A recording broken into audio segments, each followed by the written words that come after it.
sump pump line repair. All the calls we go on for repair a sump pump line, they all turn into a replacement of a sump pump line, and I'm going to show you why.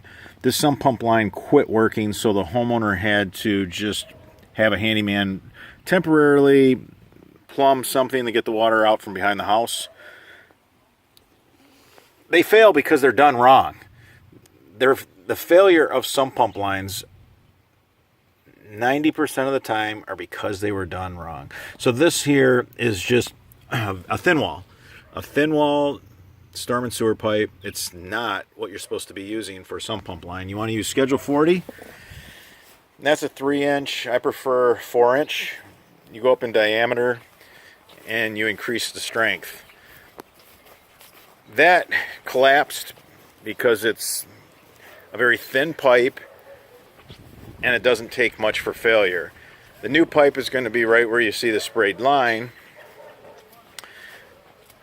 We'll bring the excavator back here pretty soon, but I just wanted to show you what we got so far. So this is what is entailed in a sump pump line repair. Here's the replacement of a failed sump line. Now you can see all the tree roots.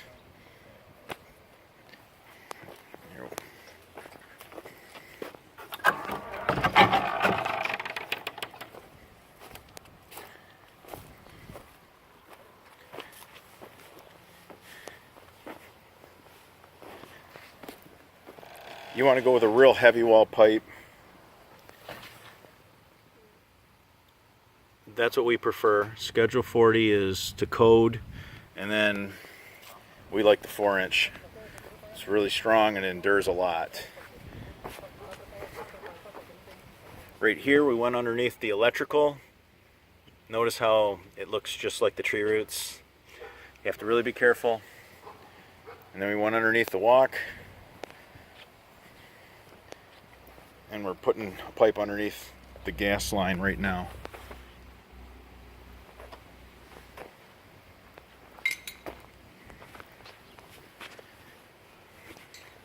The thin wall pipe is more acceptable to collapses.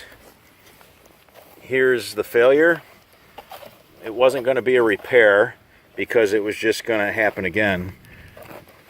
We're putting in a new sump pump line. This way the homeowner won't be burdened with any failures midwinter, flooding of the backyard. For sump pump line repair, replacement, give us a call.